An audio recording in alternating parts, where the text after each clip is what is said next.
Blacksmith Gully. It's about 10 kilometres south of Maryborough in Victoria.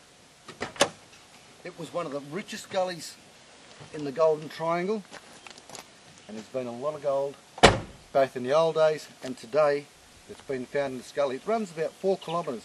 The top of it is at Amherst and the bottom of it crosses the highway between Talbot and Maryborough.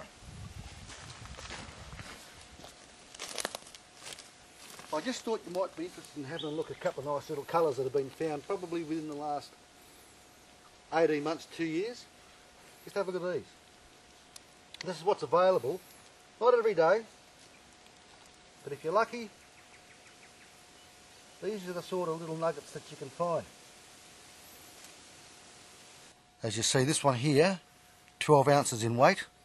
Today's money, well, it'll be over $12,000 because once they get to a certain size, they begin to attract a premium. And this premium, of course, or the price of the premium is in the eyes of the beholder. I mean, there's some nuggets I wouldn't give you 2 bob for, and there's some that look like kangaroos, or they look like herons, or they've got some kind of shape. If you look at this one, it looks a little bit like a koala bear in a tree. At least I've been told that. Might be from that angle. Is that the angle it might be looking at? This piece of gold here isn't really termed a pure nugget because, as you can see, it has quartz and its host rock is quartz, so we call that a specimen. Specimen gold, or gold will be found either in specimen form, i.e. like with the quartz in it, in a pure form, which is just a piece like that, totally free of any sort of bedrock, it's just a straight out piece of gold. That is actually a pure nugget. That is just a straight out nugget. As you see, there's no host rock, very little impurity, just total weight gold. And that is ideally a gold nugget. That is an actual gold nugget in its pure sense and form.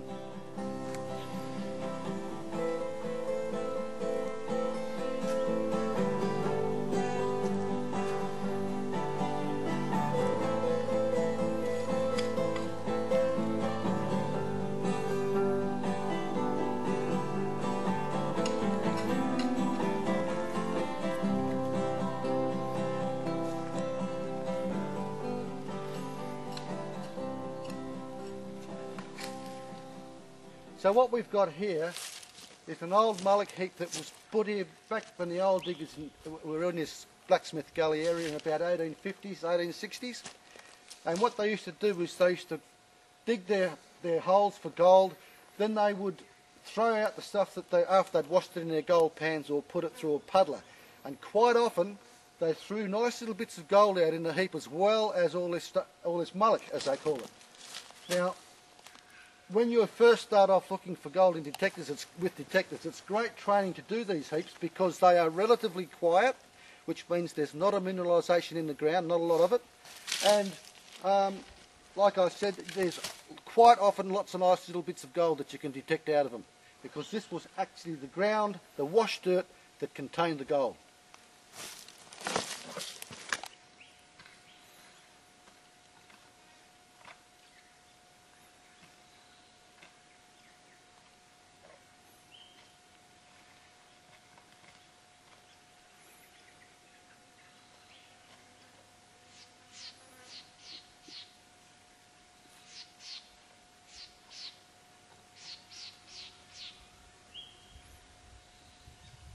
There's a faint little sound here, and the experienced prospector will say, oh yeah, that's either a little bit of gold or a shotgun pellet. We have heaps of shotgun pellets out here in the bush, so it's very close to the surface. I'm just going to scratch it up.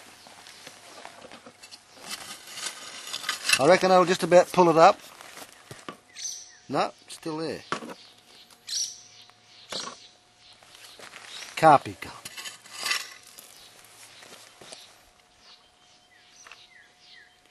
Right, it's in that little bit of ground there. Are you ready? What I'm doing here is a basic form of elimination. In one hand is a target and the other hand is obviously nothing. So I can use the top of the coil as much as I can the bottom. And if I can't quite hear, I can open up my hand. Yes, it's in that hand, which means I can throw that dirt away. The process of elimination continues. It's not in that hand, it's got to be in this one. So we'll halve that. There it is, halve that again. Still here. And now we get down to the nitty gritty. What have we got? I'll just have to... No. Maybe that's the culprit. No. That. No. No. Starting to... No. Yes. I've got a sneaking suspicion. No. No, she's not gold. There it is there. But just... That's it. It's a little tiny fragment of steel. But it just goes to show you how good these detectors are. That they can find stuff like that. Little bits of stuff like that. But it's not gold. Sorry.